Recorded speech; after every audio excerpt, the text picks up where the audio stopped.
9 mars 2001. Armin Meiwes, un informaticien de 39 ans vivant en Allemagne, prend un couteau de boucher. Il tranche le pénis de Bernd Brandes, un concepteur de logiciels de 42 ans qui a tout organisé pour se faire tuer et manger. Meiwes coupe le membre en deux. Ils essaient d'en manger un morceau. L'événement est entièrement filmé sur vidéo. 3 heures plus tard, Brandes est toujours en vie. Meiwes le tue en lui plongeant un couteau dans la gorge.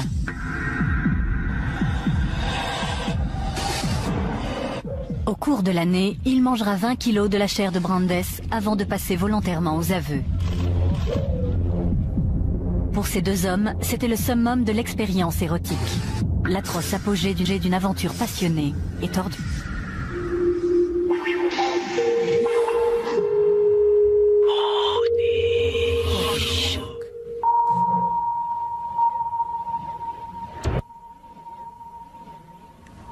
Décembre 2003.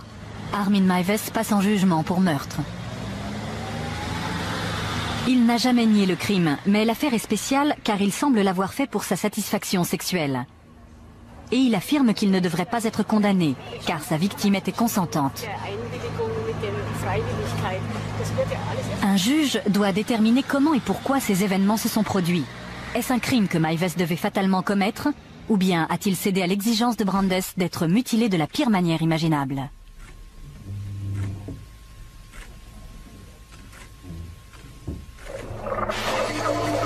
Ils font connaissance sur Internet le 5 février 2001.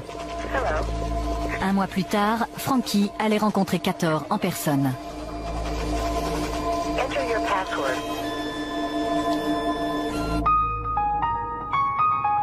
Armin Meiwes a passé la plus grande partie de sa vie dans le petit village rural de Wüstefeld. Il demeure dans un manoir de 40 pièces, l'une des 7 maisons du hameau.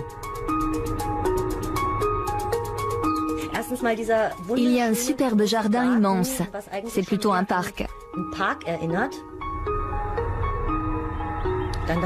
Et la maison a plus de 700 ans. En entrant, on avait l'impression de se retrouver dans un autre siècle, comme si le temps s'était arrêté. Meiwes a 8 ans en 1969 lorsque son père abandonne la famille. Peu après, ses frères déménagent. Il vit alors seul avec sa mère, Waltraud. Elle va dominer sa vie. Sa mère l'aimait beaucoup, mais elle l'exprimait d'une manière très envahissante.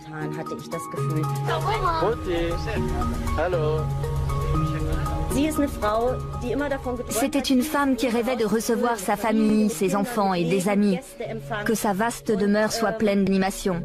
Mais ça ne s'était pas passé ainsi dans sa vie. Elle était seule, ses 2 fils aînés étaient partis et elle n'avait qu'Armin qui devait accepter tout son amour. Très tôt, étouffé par les attentions de sa mère et connaissant peu de monde, Armin se met à rêver. Il s'invente un petit frère imaginaire, Frankie.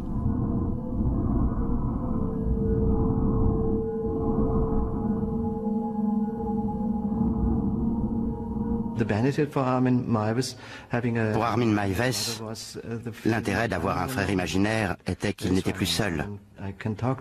J'ai quelqu'un à qui parler, à qui raconter mes idées et mes fantasmes les plus intimes. Il me comprendra, il ne me contredira pas et ne me rejettera pas. Il fait partie de moi.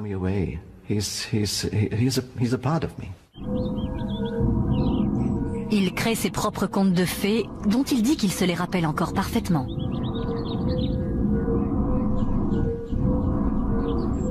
Il s'imagine démembrer et manger d'autres enfants afin qu'ils restent avec lui pour toujours.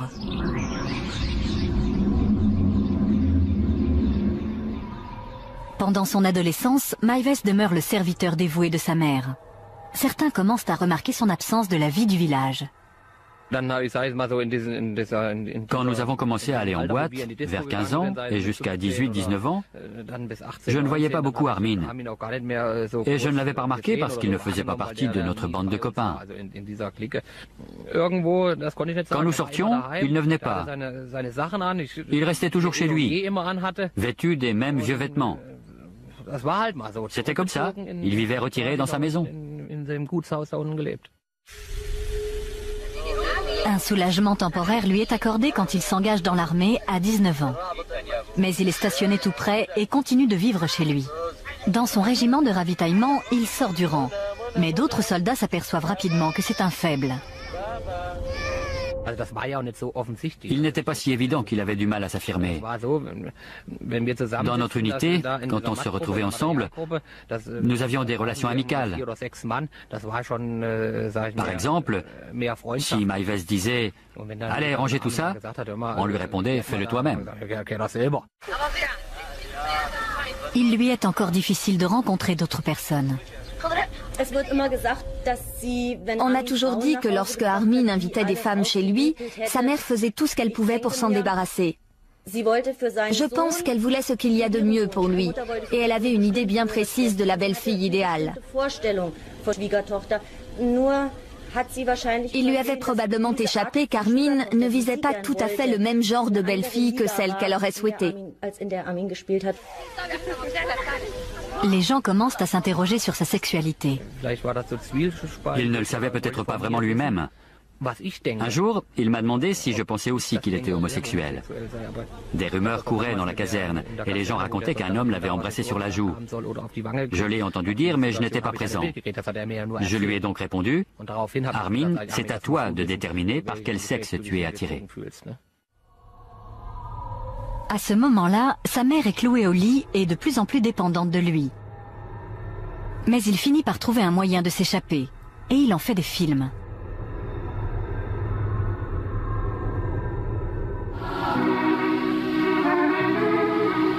À l'armée, il a rencontré un groupe d'amateurs de voile qui organise des expéditions au large de la côte allemande.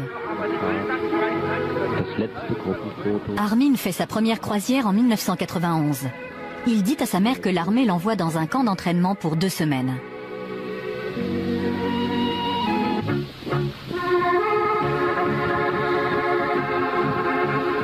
Deux ans plus tard, il décide d'y retourner. Cette fois-ci, il veut le consentement de sa mère. Mais elle n'accepte de le laisser partir que si elle rencontre l'organisateur du voyage.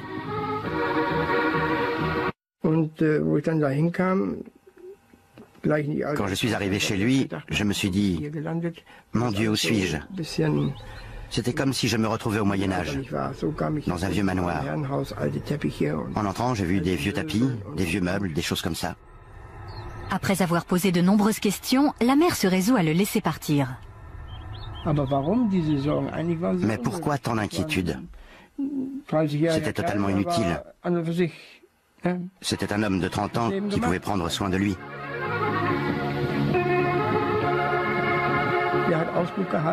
Il faisait le guet, il s'occupait des voiles, et toutes les corvées qu'on doit faire à bord, il les faisait avec joie, une vraie joie.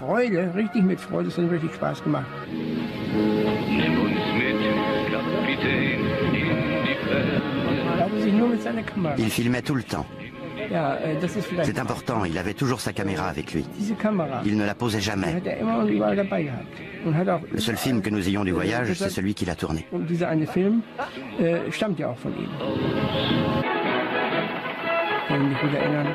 Quand nous nous reposions, il préparait des pâtes. Il adorait ça. Mais en fait, il ne mangeait pas beaucoup. Mais sa mère ne quitte jamais longtemps ses pensées. Il l'appelait quasiment tous les 2 jours. Il était évident que c'était une obligation. Je suppose qu'il avait des ordres. Tu m'appelleras pour me donner de tes nouvelles, mon fils.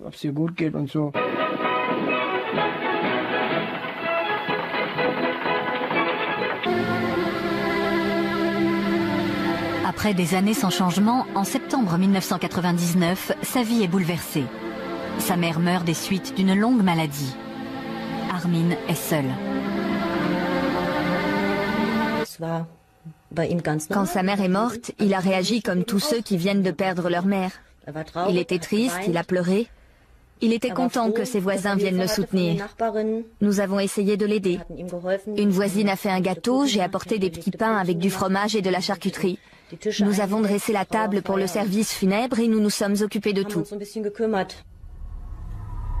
Au lieu de libérer Armin et de lui permettre de vivre enfin sa vie d'adulte, la mort de sa mère le déséquilibre complètement. C'est à la fois un soulagement et un danger. Soulagé d'être libéré d'un contrôle permanent et danger de ne pas savoir quoi faire sans elle. Cela pouvait mener au passage à l'acte de ses fantasmes déviants, car à cette période de sa vie, il se sentait toujours en sécurité.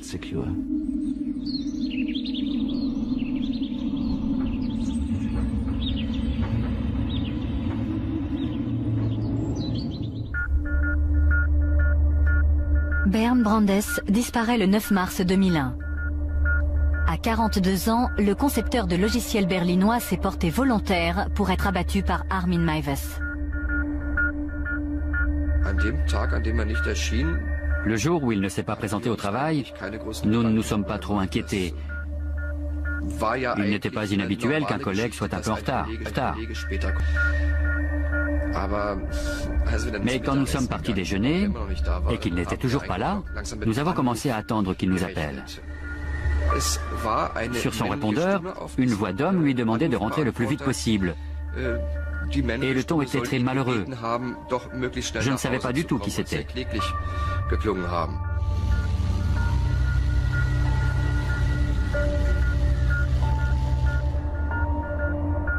J'étais très surpris, parce que ça ne cadrait pas avec l'image que je me faisais de lui. La voix est celle de René Janacek, le petit ami secret de Brandes. Pour lui aussi, la disparition de Bernd est un mystère. Quand la police abandonne les recherches, il contacte des journalistes pour qu'ils enquêtent sur l'affaire. J'ai tout de suite apprécié René. Il a les pieds sur terre. Il est boulanger et il est très franc. Mais il était complètement désespéré quand je l'ai rencontré. Ce qui le rendait fou, c'était de n'avoir aucune explication sur ce qui s'était passé. Pour lui, c'était inconcevable. J'ai essayé de creuser un peu, de savoir si Bernd avait des contacts dans le milieu des prostituées mâles. Peut-être qu'il s'était passé quelque chose là. À Berlin, il arrive parfois qu'un gay disparaisse brusquement. Mais pour René, c'était impensable. Il disait qu'ils avaient l'habitude de regarder la télé ensemble tous les soirs et qu'ils n'allaient au cinéma que de temps en temps. Il rencontrait rarement d'autres amis et il n'avait aucun contact dans les milieux glauques.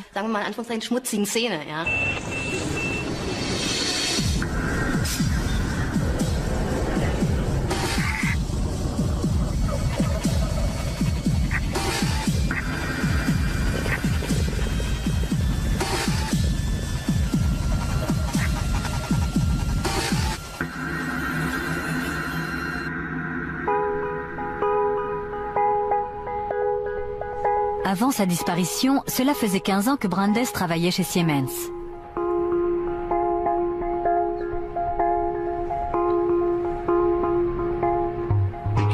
Au début, M. Brandes était très amical, très sociable au bureau. Il s'amusait avec ses collègues et il racontait des blagues.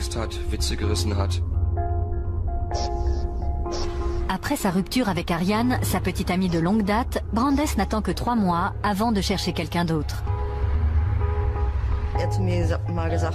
Il m'a dit qu'il ne pouvait pas rester seul et il a décidé de se trouver une nouvelle petite amie. En cherchant dans les petites annonces de rencontres et sur Internet, il a initié de nouvelles amitiés et organisé des dîners.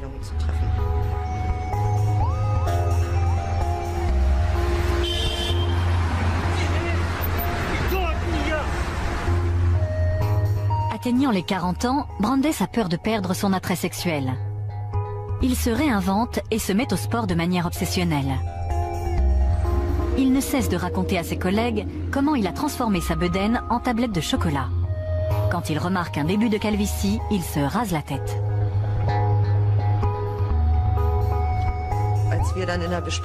Il est arrivé à une réunion et il a obtenu la réaction qu'il attendait. Nous l'avons à peine reconnu sans ses cheveux. Bernd était le genre de personne qui adorait provoquer des réactions. Plus tard, au fil du temps et jusqu'à sa disparition, et alors que nous continuions à travailler ensemble, son comportement m'a semblé de plus en plus négatif. Dans sa quête de sensations, Brandes devient de plus en plus excentrique. Il dépense 3 000 € pour faire venir du Nigeria une fille trouvée par une petite annonce. Mais lorsqu'il va la chercher à l'aéroport, c'est la déception. Elle n'est jamais arrivée. Et il a découvert qu'une autre personne attendait la fille et qu'elle l'avait également payée.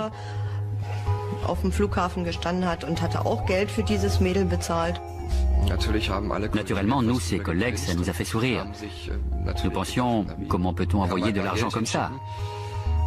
Mais il était très irrité, très en colère. Il était tellement furieux qu'il nous a annoncé qu'il allait peut-être aller là-bas pour voir ce qu'était devenu son argent. Il disait que c'était vraiment incorrect. Ses efforts pour pimenter sa vie sont enfin récompensés lorsqu'il rencontre une femme nommée Alexandra. Elle était encore plus farfelue. Elle faisait du parachutisme et elle a tenté de le persuader d'essayer. Elle faisait aussi du roller avec lui. Mais au bout de quelques mois, sa relation avec Alexandra s'étiole. Il a une nouvelle passion. Bernd parlait tout le temps de son amour pour son ordinateur. C'était un vrai fou de PC. Il parlait des systèmes qu'il avait créés chez lui et de ce qu'il faisait. Il surfait beaucoup sur Internet. Il finit par trouver quelqu'un qui partage sa passion pour l'informatique. Je savais que Bernd était ami avec un homme et que celui-ci vivait chez lui. Mais ça ne veut pas forcément dire qu'il était homosexuel. Il s'intéressait aux mêmes choses et lui aussi aimait surfer sur Internet. Ils travaillaient ensemble à la construction d'un réseau informatique. Il n'a rien dit de plus à ce sujet et pour moi c'était parfaitement crédible.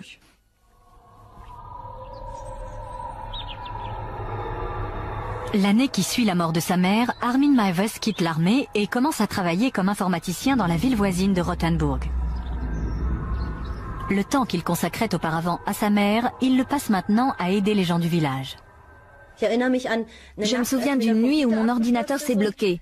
Je l'ai appelé après minuit en hurlant « Viens tout de suite, fais quelque chose pour mon ordinateur ». 3 minutes plus tard, il était là.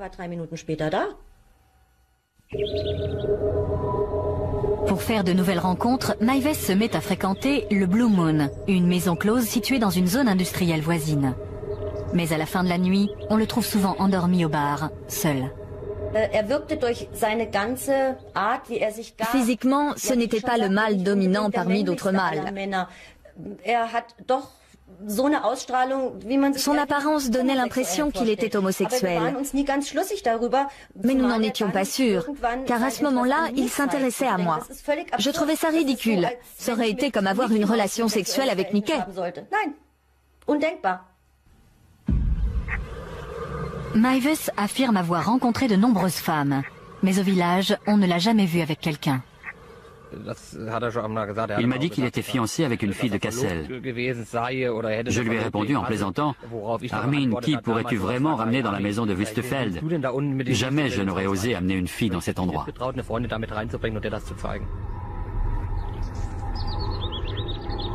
Il est peu probable que Meiwes connaisse une sexualité adulte. Il se referme sur son monde intérieur. Ses fantasmes d'enfant, il les exprime maintenant de manière sexuelle.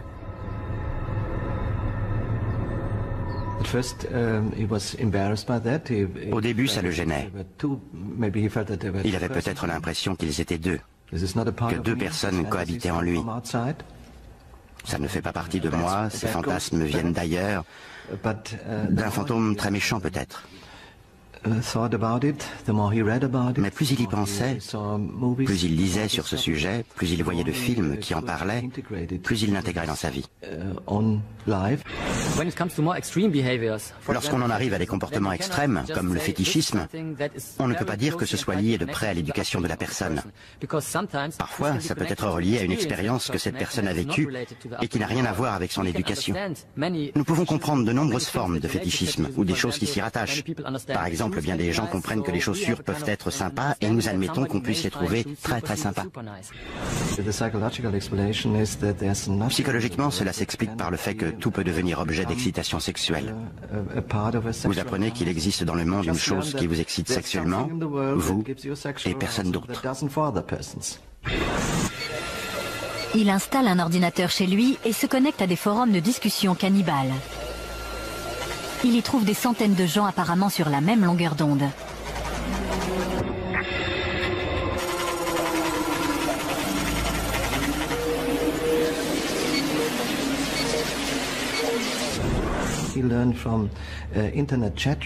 Par les forums Internet, il a appris qu'il existe beaucoup d'autres personnes dans le monde qui disent vouloir être égorgées, qui disent qu'elles cherchent quelqu'un pour les tuer et les consommer, ce qui a renforcé sa deuxième forme de sexualité de manière obsessionnelle.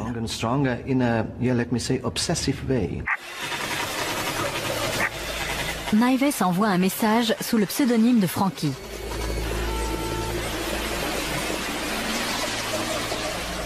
Tandis qu'il poursuit ses recherches secrètes sur le cannibalisme sur Internet, de l'extérieur, rien ne semble avoir changé.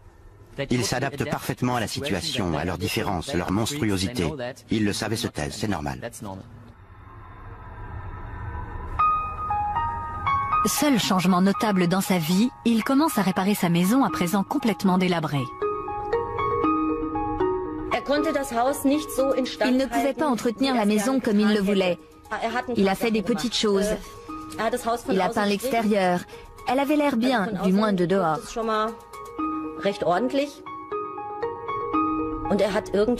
Ensuite, il a installé des lavabos et des toilettes dans les chambres du haut.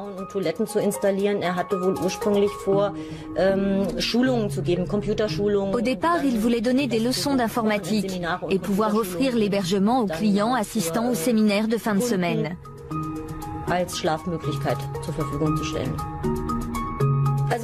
Franchement, je dois dire que la maison avait besoin d'être rénovée de fond en comble. Mais ces travaux ne servent pas seulement à rendre la maison plus confortable.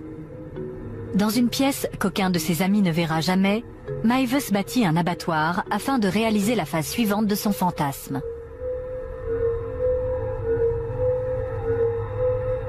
Il construit une cage.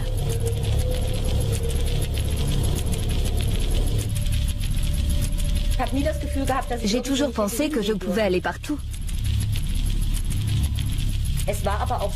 Il est vrai qu'il ne vivait qu'en bas. Nous n'avions aucune raison de monter, nous restions en bas.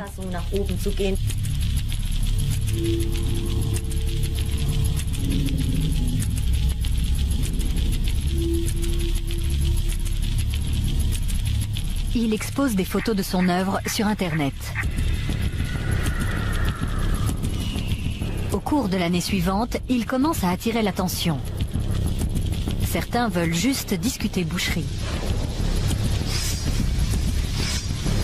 D'autres veulent voir son abattoir. Quand des gens viennent le voir chez lui, Maives dessine des lignes sur leur corps, là où il dit qu'il inciserait. Il les suspend par les pieds grâce à une poulie fixée au plafond. Mais il s'aperçoit que rares sont ceux qui veulent pousser leur fantasme au-delà du jeu de rôle. Tous repartent indemnes. Le jeu de rôle suffit à la plupart des gens qui sont actifs dans ces forums Internet, parce qu'ils savent que c'est non seulement anormal, mais illégal. Et ils ne veulent pas vraiment tuer et manger quelqu'un d'autre. Ils aiment le fantasme, mais ce n'est qu'un jeu. Mais le 5 février 2001, Frankie reçoit une réponse différente.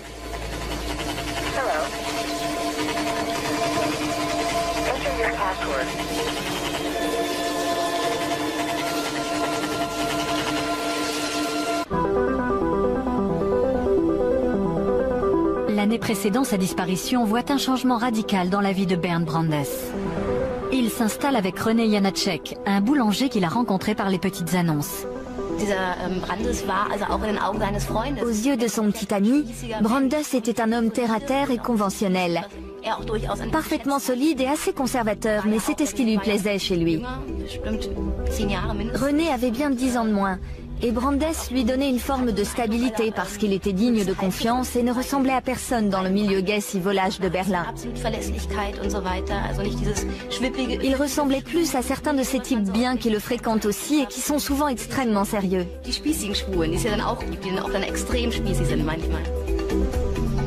Brandes cache cette relation à ses collègues. Pendant toute la période où j'ai connu M. Brandes, il n'a jamais été évident qu'il avait des tendances homosexuelles, ou qu'il était attiré, ou qu'il était passé à l'acte. Pour moi, M. Brandes a toujours été un hétérosexuel qui étalait toutes ses expériences et se vantait de ses exploits auprès des autres hommes.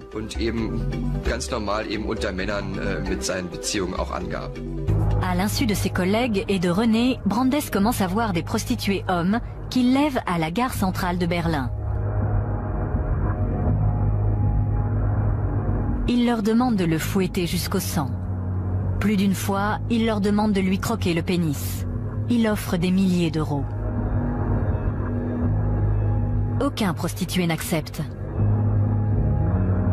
Il va chercher plus loin la satisfaction de ses désirs masochistes. Il découvre les forums cannibales et s'inscrit sous le nom de Cator. À mon avis, afficher des messages sur ce genre de site internet n'est pas le signe d'un comportement sexuel normal. Mais ça n'a rien de vraiment inquiétant, si on le fait juste pour s'amuser.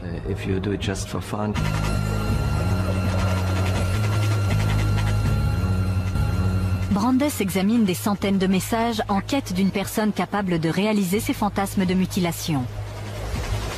L'un d'eux se détache des autres, Frankie. Ils se mettent à échanger des emails.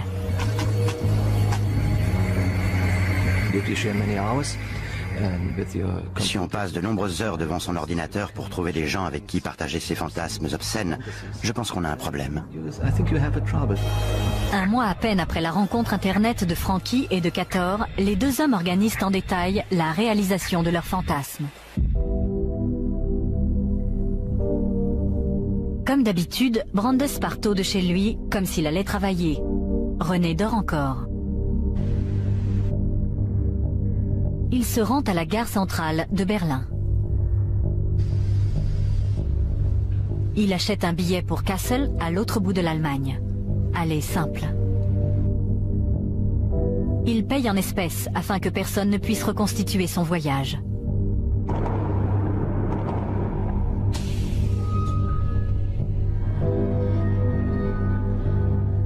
De Wüstefeld, Maives ira le chercher à la gare de Kassel 3 heures plus tard. Brandes a envoyé à Maives par email des instructions détaillées pour le rituel. Il a aussi envoyé des photos de lui nu. Maives a fait de même.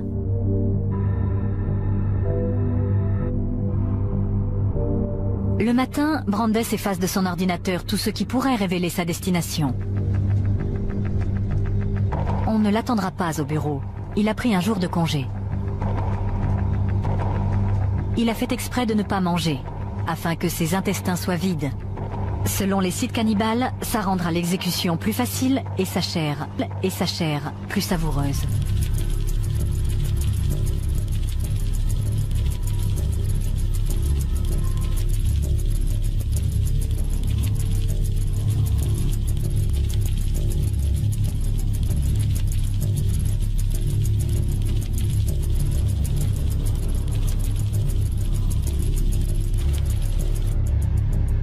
Maives rencontre Brandes à sa descente du train à la gare de Kassel.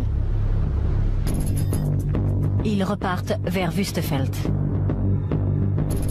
Ils arrivent à la maison, se déshabillent complètement et prennent un café. Ils montent inspecter l'abattoir. Avec un volontaire sérieux et déterminé, Maives a enfin la chance de réaliser ses fantasmes.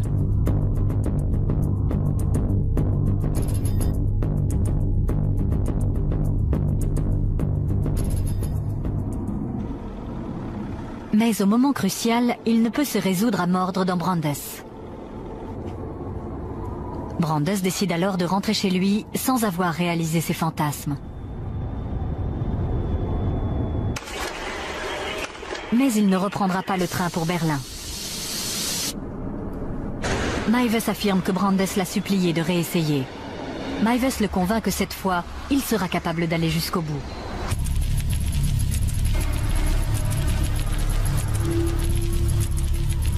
Brandes achète des somnifères, du sirop contre la toux et du schnapps. Pour être somnolent, il avale le tout en revenant à Wüstefeld.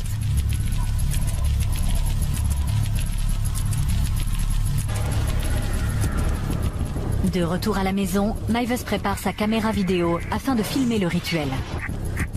Il tranche le pénis de Brandes. Il le coupe en deux pour qu'ils puissent en manger chacun un morceau. Mais il est trop dur. Meiwes descend le faire cuire à la cuisine tandis que Brandes entre dans la baignoire.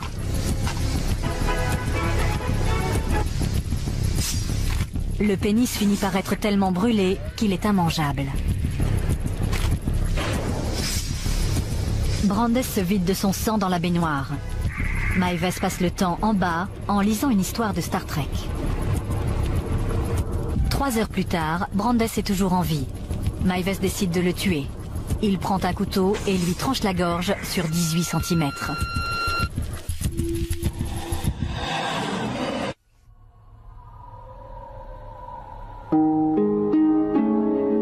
Meiwes enterre la peau et les entrailles dans son jardin. Il range la viande dans des barquettes de congélation. Tandis que la vie du village poursuit son train-train, 2 jours après le meurtre, Meiwes prépare son premier repas humain. Il mange un steak avec des pommes de terre, des choux de Bruxelles, une sauce au poivre et un verre de vin rouge. Plus tard, il dira à la police que ça a le goût du porc. Il fait cuire au four un os du bras et le râpe pour en faire de la farine. Il met le pied de Brandes sur un plateau et le décore. Il racontera qu'il a ressenti sa première excitation sexuelle en se masturbant devant la vidéo du meurtre.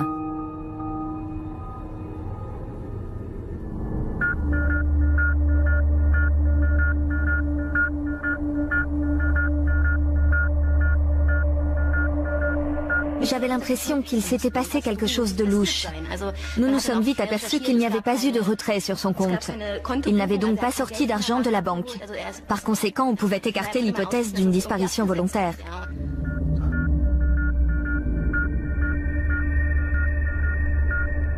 D'autres indices font surface. Un ami de René se souvient avoir vu Brandes dans une gare de Berlin le jour de sa disparition. Nous sommes allés à la gare de Charlottenburg et nous nous sommes dit, nous sommes là. Qu'est-ce qu'on peut bien faire à partir d'ici? Où peut-on aller? Nous avons tenté de reconstituer les faits. Y a-t-il un endroit près d'ici d'où on peut sauter? Nous étions tous deux complètement perdus et René était désespéré parce que ça n'avait aucun sens.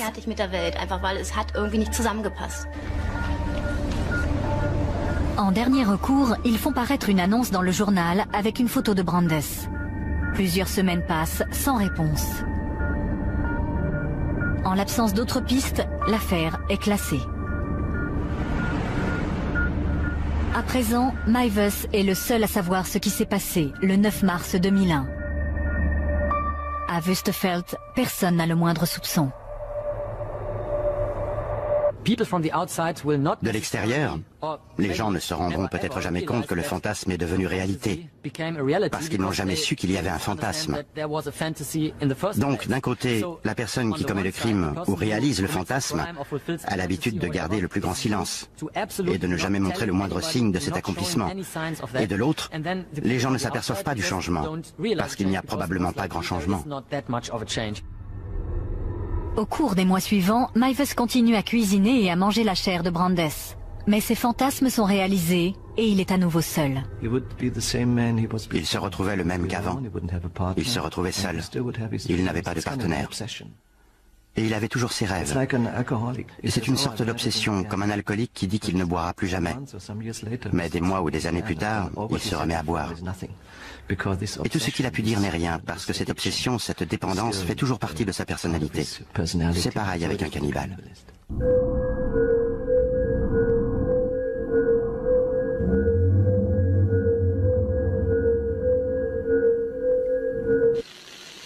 Après 5 mois de silence, Frankie retourne sur le forum cannibale en quête d'une nouvelle victime.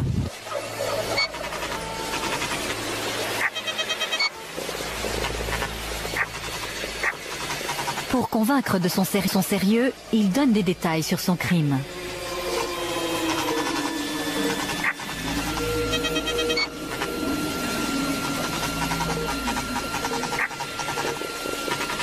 En un mois, un étudiant d'Innsbruck voit plusieurs messages très explicites et prévient la police.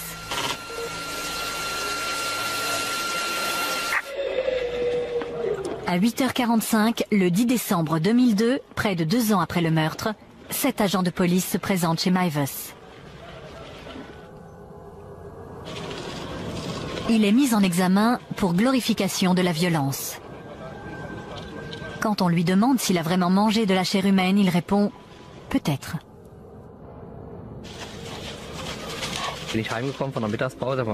Pendant ma pause déjeuner, je suis rentré à la maison vers midi. Il y avait une petite pelleteuse à l'œuvre dans le jardin. Il y avait une barrière devant la maison et la police était là. Je suis rentré et j'ai demandé à ma femme « Que se passe-t-il chez Armin ?» Il y a une barrière, la police et une pelleteuse. Et comme il gardait un Rottweiler pour un ami, notre première pensée a été qu'il s'était fait dévorer par le chien. Dans la maison, les policiers saisissent 200 disques durs servant aux 3 ordinateurs de Meiwes. Ils contiennent 3800 photos chargées sur Internet, un mélange de pornographie, de torture, de cannibalisme et de ses photos de vacances. Mais tandis que la police fouille les lieux, Meiwes parvient à cacher la vidéo du meurtre. Les policiers sortent 10 kilos de viande du congélateur. Dans le jardin, ils découvrent les restes. Ils sont envoyés à un laboratoire de police scientifique pour faire confirmer leur origine humaine. Mais comme les résultats ne seront pas disponibles avant 24 heures, Meiwes est relâché, tandis que la police cherche d'autres preuves. Il appelle son avocat dans la ville voisine de Rothenburg et avoue. Dans l'après-midi, quand je suis rentré vers 3h30, tout avait été dévoilé. On avait annoncé qu'un cannibale de Rothenburg avait mangé quelqu'un. Ce n'était donc pas le Rottweiler qui avait mangé Armin, mais Armin qui avait dévoré un autre homme. Meiwes révèle à la police l'endroit où il a caché la bande vidéo compromettante. Une telle animation dans le village fait courir la rumeur. Journalistes et équipes de télé se précipitent au manoir. Faire la une avec des histoires sanguinaires est très mauvais pour nous. Nous devions donc essayer d'en parler de manière délicate. Les gens se demandaient comment ils avaient pu ne rien remarquer. Je l'ai appris au téléphone par une amie. Tu es allé à Wüstefeld aujourd'hui? Puis elle a dit d'une voix très bizarre, Armin a tué quelqu'un. J'ai pensé qu'il avait eu un accident et que malheureusement quelqu'un était mort. Ça a été ma première pensée, parce qu'Armin était la personne la plus gentille du monde. Les autres marins l'ont appris et m'ont appelé pour me demander si c'était vrai, que c'était Armin. J'ai dit oui, ça me dépasse complètement. Il était si ouvert, si amical, si poli. On ne peut pas le dire autrement. C'était comme ça. Je pourrais presque le dire encore aujourd'hui.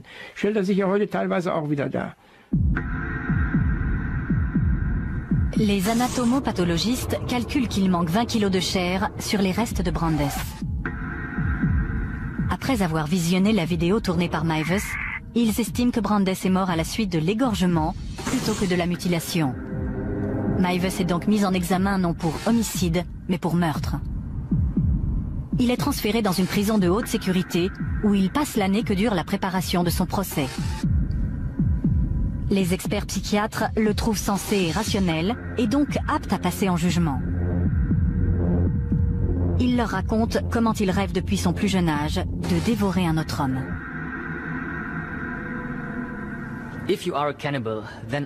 Si vous êtes cannibale, à l'évidence, vous êtes très différent. Et vous souffrez d'un type de modification psychologique.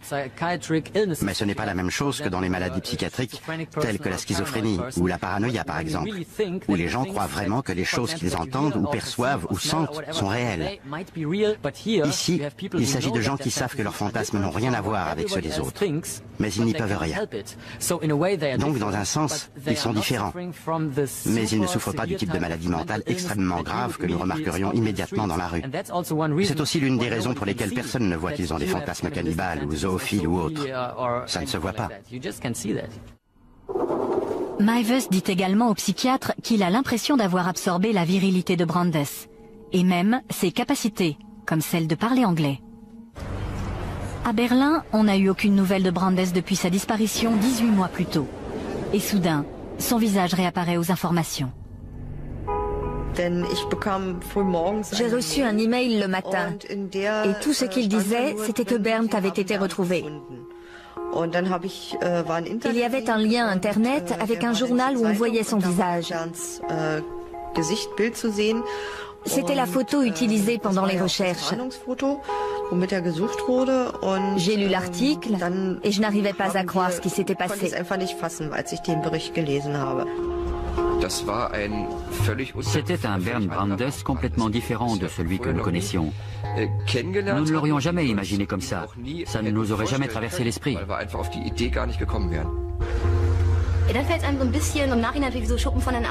C'était comme si les écailles me tombaient des yeux. Il arrive souvent que des gens qui ont des tendances perverses semblent parfaitement normaux et ordinaires au monde extérieur. On se dit alors que la réalité est complexe.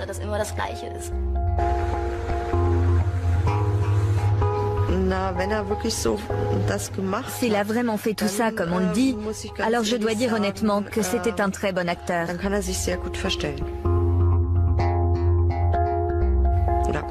Bernd devait avoir une double personnalité.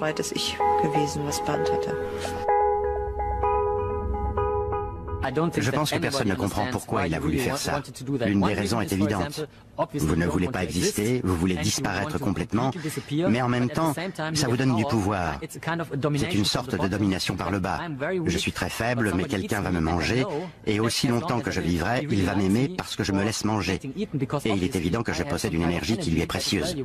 Je suis donc faible, mais de ma faiblesse naît le pouvoir, car l'autre me veut. Brandes ne se contentait pas de fantasmer, il voulait vraiment être tué. C'est mon droit de me suicider comme je le veux, et je veux le faire comme ça. La défense de Meiwes à son procès pour meurtre repose sur l'affirmation que sa victime était consentante. Je pense qu'il est très honnête. Ce que Meiwes nous dit du consentement de Brandes est vrai. Ce n'est pas un mensonge. La question du consentement est le point crucial de toute l'affaire. Parce que dans les cas habituels, les victimes ne consentent d'aucune manière. Parce que le cannibalisme n'est pas illégal en Allemagne, l'accusation repose sur le fait que le crime avait des motivations sexuelles. Si c'est prouvé, Meiwes sera condamné pour meurtre, même si sa victime était consentante. On devrait l'enfermer pour toujours. Parce que moi, je ne tuerais pas un cochon si j'avais suffisamment de saucisses dans le frigo. Il aurait pu se remettre à chercher la bonne personne. Peut-être pas cette année, ni l'année prochaine, ni dans 3 ans. Mais si la bonne personne s'était présentée, qui peut dire qu'il n'aurait pas tué à nouveau ? Je ne pense pas que je retournerai faire de la voile avec lui. Parce que j'ai perdu confiance. Pas un peu, mais complètement. Je ne sais pas si je pourrais trouver d'autres marins pour partir en mer et l'aider à se réinsérer. Peut-être qu'on y retournera une fois et on verra ce qui se passe. Avec 4 hommes en face de lui à bord, nous serons plus forts que lui et nous pourrons le surveiller. Et si le pire devait arriver, nous pourrions toujours le jeter par-dessus bord. Ce serait le moyen le plus simple d'en finir avec lui. La société ne peut pas vivre avec des gens qui ont ces perversions sexuelles. C'est sa manière de faire l'amour. C'est comme ça qu'il veut faire l'amour. Et c'est un trouble psychique.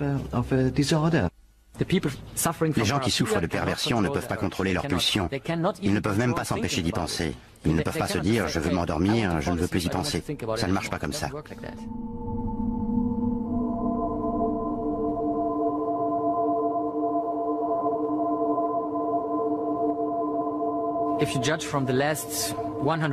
Si l'on en juge par les 100 dernières années, il est peu probable que ça se reproduise en Allemagne au cours de notre vie. Mais c'est possible.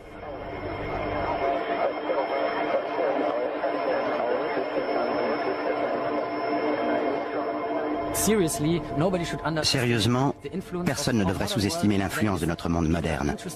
Les gens s'intéressent à des sous-cultures, ils sont passionnés par les extrêmes. Il n'y a plus de limites.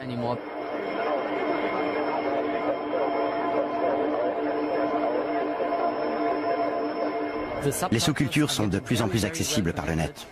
Alors il est possible que ça se reproduise.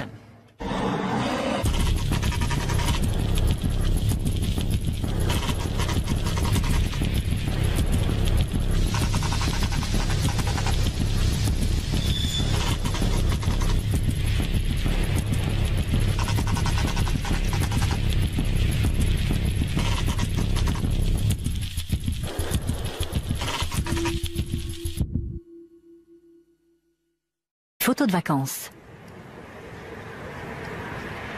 Mais tandis que la police fouille les lieux, Meiwes parvient à cacher la vidéo du meurtre. Les policiers sortent 10 kilos de viande du congélateur. Dans le jardin, ils découvrent les restes. Ils sont envoyés à un laboratoire de police scientifique pour faire confirmer leur origine humaine. Mais comme les résultats ne seront pas disponibles avant 24 heures, Meiwes est relâché, tandis que la police cherche d'autres preuves. Il appelle son avocat dans la ville voisine de Rothenburg et avoue. Dans l'après-midi, quand je suis rentré vers 3h30, tout avait été dévoilé. On avait annoncé qu'un cannibale de Rothenburg avait mangé quelqu'un. Ce n'était donc pas le Rottweiler qui avait mangé Armin, mais Armin qui avait dévoré un autre homme. Meiwes révèle à la police l'endroit où il a caché la bande vidéo compromettante.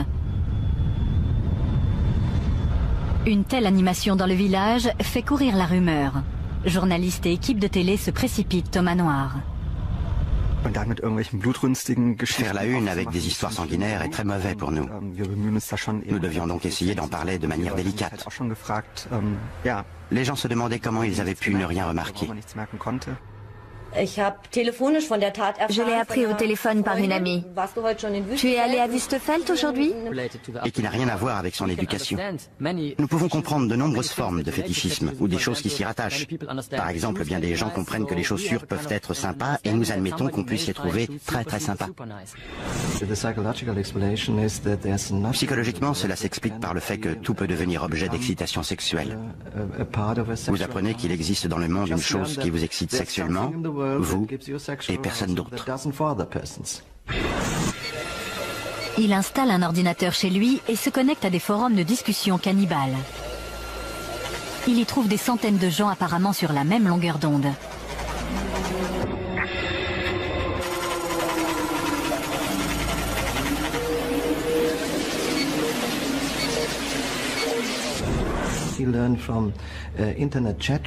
Par les forums Internet, il a appris qu'il existe beaucoup d'autres personnes dans le monde qui disent vouloir être égorgées, qui disent qu'elles cherchent quelqu'un pour les tuer et les consommer, ce qui a renforcé sa deuxième forme de sexualité de manière obsessionnelle.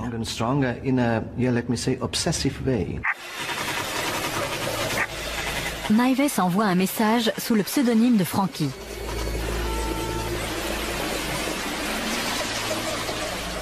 Tandis qu'il poursuit ses recherches secrètes sur le cannibalisme sur Internet, Il a appris qu'il existe beaucoup d'autres personnes dans le monde qui disent vouloir être égorgées,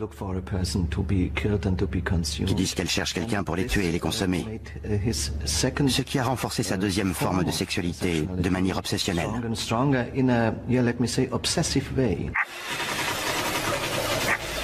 Meiwes envoie un message sous le pseudonyme de Frankie.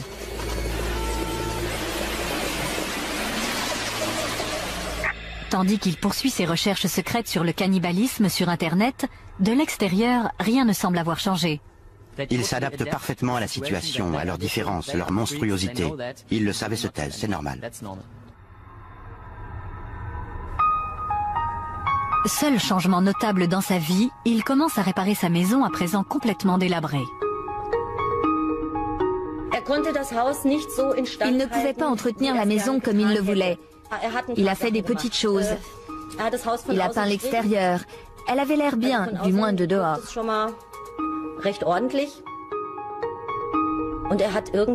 Ensuite, il a installé des lavabos et des toilettes dans les chambres du haut.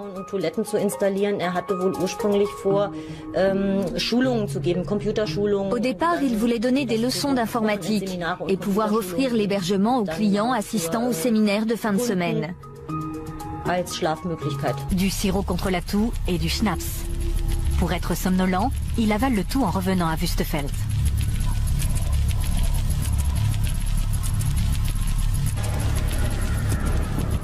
De retour à la maison, Meiwes prépare sa caméra vidéo afin de filmer le rituel. Il tranche le pénis de Brandes. Il le coupe en deux pour qu'ils puissent en manger chacun un morceau. Mais il est trop dur. Meiwes descend le faire cuire à la cuisine tandis que Brandes entre dans la baignoire.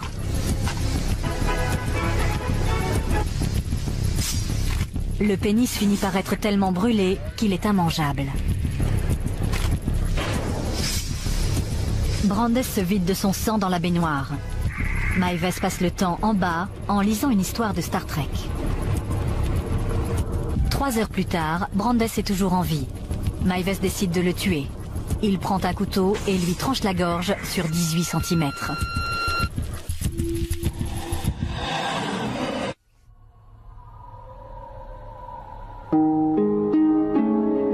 Meiwes enterre la peau et les entrailles dans son jardin.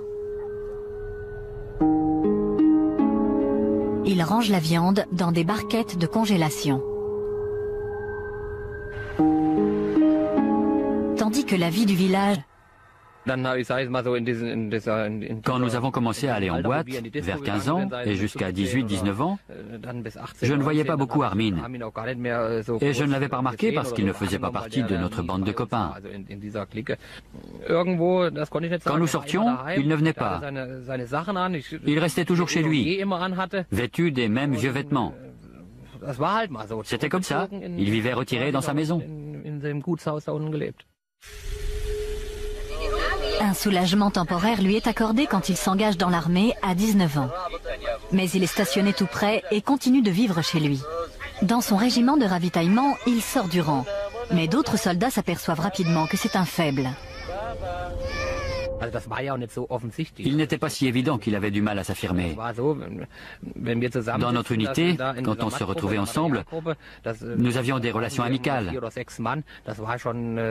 Par exemple, si Meiwes disait « Allez, rangez tout ça », on lui répondait « Fais-le toi-même ». Il lui est encore difficile de rencontrer d'autres personnes. On a toujours dit que lorsque Armin invitait des femmes chez lui, sa mère faisait tout ce qu'elle pouvait pour s'en débarrasser.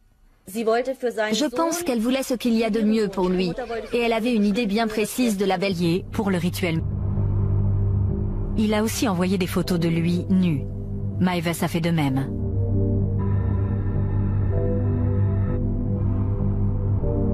Le matin, Brandes efface de son ordinateur tout ce qui pourrait révéler sa destination. On ne l'attendra pas au bureau. Il a pris un jour de congé. Il a fait exprès de ne pas manger, afin que ses intestins soient vides. Selon les sites cannibales, ça rendra l'exécution plus facile et sa chair plus savoureuse.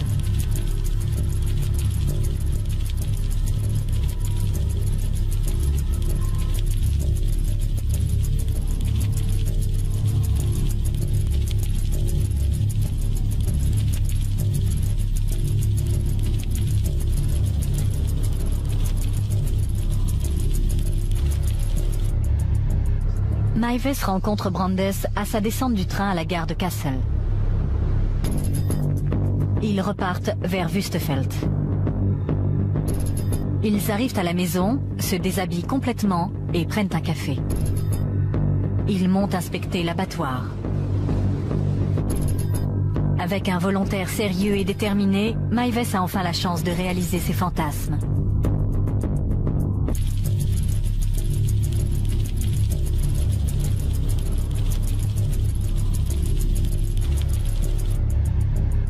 Maives rencontre Brandes à sa descente du train à la gare de Kassel. Ils repartent vers Wüstefeld.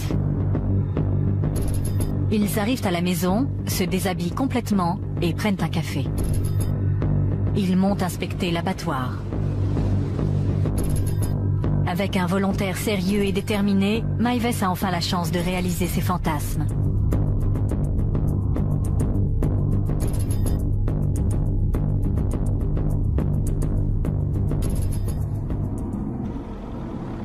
Mais au moment crucial, il ne peut se résoudre à mordre dans Brandes. Brandes décide alors de rentrer chez lui sans avoir réalisé ses fantasmes. Mais il ne reprendra pas le train pour Berlin. Maives affirme que Brandes l'a supplié de réessayer. Maives le convainc que cette fois, il sera capable d'aller jusqu'au bout.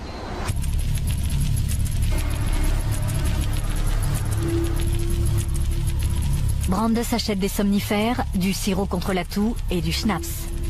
Pour être somnolent, il avale le tout en revenant à Wüstefeld. Mais plus il y pensait, plus il lisait sur ce sujet, plus il voyait de films qui en parlaient, plus il l'intégrait dans sa vie. Lorsqu'on en arrive à des comportements extrêmes, comme le fétichisme, on ne peut pas dire que ce soit lié de près à l'éducation de la personne. Parfois, ça peut être relié à une expérience que cette personne a vécue et qui n'a rien à voir avec son éducation. Nous pouvons comprendre de nombreuses formes de fétichisme ou des choses qui s'y rattachent. Par exemple, bien des gens comprennent que les chaussures peuvent être sympas et nous admettons qu'on puisse les trouver très très sympas. Psychologiquement, cela s'explique par le fait que tout peut devenir objet d'excitation sexuelle. Vous apprenez qu'il existe dans le monde une chose qui vous excite sexuellement, vous et personne d'autre. Il installe un ordinateur chez lui et se connecte à des forums de discussion cannibales. Il y trouve des centaines de gens apparemment sur la même longueur d'onde.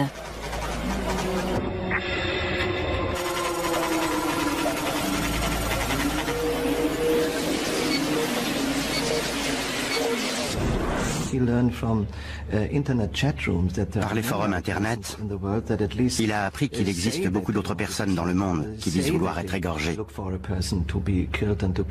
qui disent qu'elles cherchent quelqu'un pour les tuer et les consommer. Ce qui a renforcé sa dévesse, l'intérêt d'avoir un frère imaginaire était qu'il n'était plus seul. J'ai quelqu'un à qui parler, à qui raconter mes idées et mes fantasmes les plus intimes. Il me comprendra, il ne me contredira pas et ne me rejettera pas. Il fait partie de moi.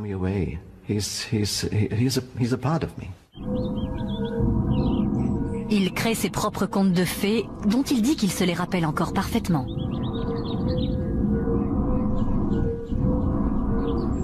Il s'imagine démembrer et manger d'autres enfants afin qu'ils restent avec lui pour toujours.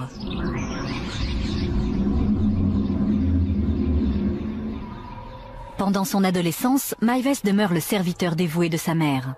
Certains commencent à remarquer son absence de la vie du village. Quand nous avons commencé à aller en boîte, vers 15 ans et jusqu'à 18-19 ans, je ne voyais pas beaucoup Armin. Et je ne l'avais pas remarqué parce qu'il ne faisait pas partie de notre bande de copains. Quand nous sortions, il ne venait pas. Il restait toujours chez lui, vêtu des mêmes vieux vêtements. C'était comme ça. Il vivait retiré dans sa maison. Un soulagement temporaire lui est accordé quand il s'engage dans l'armée à 19 ans. Mais il est stationné tout près et continue de trouver un moyen de s'échapper. Et il en fait des films.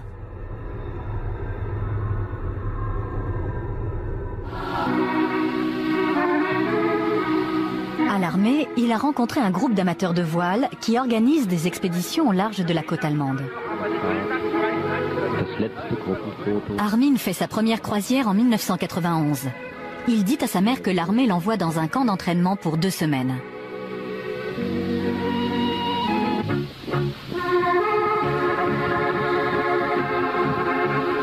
Deux ans plus tard, il décide d'y retourner. Cette fois-ci, il veut le consentement de sa mère. Mais elle n'accepte de le laisser partir que si elle rencontre l'organisateur du voyage.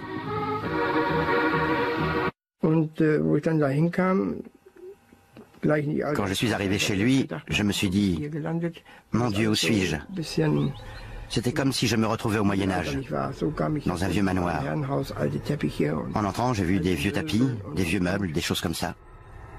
Après avoir posé de nombreuses questions, la mère se résout à le laisser partir. Mais pourquoi tant d'inquiétude? C'était totalement inutile. C'était un homme de 30 ans qui pouvait prendre soin de lui.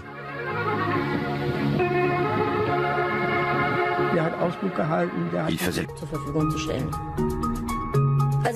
Franchement, je dois dire que la maison avait besoin d'être rénovée de fond en comble. Mais ces travaux ne servent pas seulement à rendre la maison plus confortable.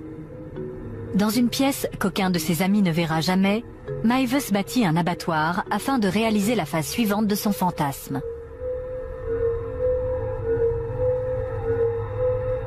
Il construit une cage.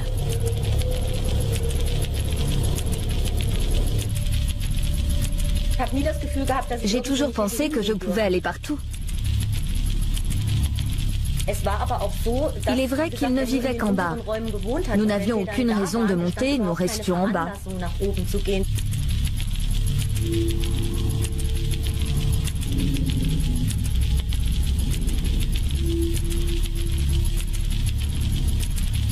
Il expose des photos de son œuvre sur Internet. Au cours de l'année suivante, il commence à attirer l'attention.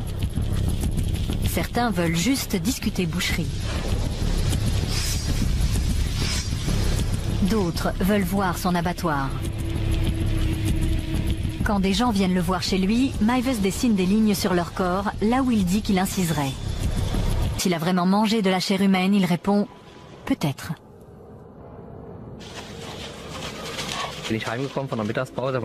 Pendant ma pause déjeuner, je suis rentré à la maison vers midi. Il y avait une petite pelleteuse à l'œuvre dans le jardin. Il y avait une barrière devant la maison et la police était là.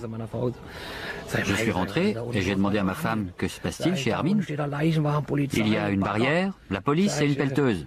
Et comme il gardait un Rottweiler pour un ami, notre première pensée a été qu'il s'était fait dévorer par le chien. Dans la maison, les policiers saisissent 200 disques durs servant aux 3 ordinateurs de Meiwes. Ils contiennent 3800 photos chargées sur Internet, un mélange de pornographie, de torture, de cannibalisme et de ses photos de vacances. Mais tandis que la police fouille les lieux, Meiwes parvient à cacher la vidéo du meurtre. Les policiers sortent 10 kilos de viande du congélateur. Dans le jardin, ils découvrent les restes.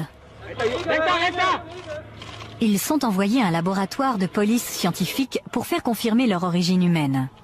Mais comme les résultats ne seront pas disponibles avant 24 heures, Meiwes est relâché, tandis que la police cherche d'autres preuves. Il appelle son avocat dans la ville.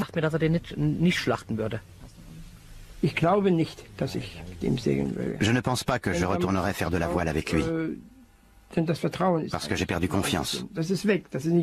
Pas un peu, mais complètement. Je ne sais pas si je pourrais trouver d'autres marins pour partir en mer et l'aider à se réinsérer. Peut-être qu'on y retournera une fois et on verra ce qui se passe. Avec 4 hommes en face de lui à bord, nous serons plus forts que lui et nous pourrons le surveiller. Et si le pire devait arriver, nous pourrions toujours le jeter par-dessus bord. Ce serait le moyen le plus simple d'en finir avec lui. La société ne peut pas vivre avec des gens qui ont ces perversions sexuelles. C'est sa manière de faire l'amour. C'est comme ça qu'il veut faire l'amour et c'est un trouble psychique. Les gens qui souffrent de perversion ne peuvent pas contrôler leurs pulsions. Ils ne peuvent même pas s'empêcher d'y penser. Ils ne peuvent pas se dire « je veux m'endormir, je ne veux plus y penser ». Ça ne marche pas comme ça.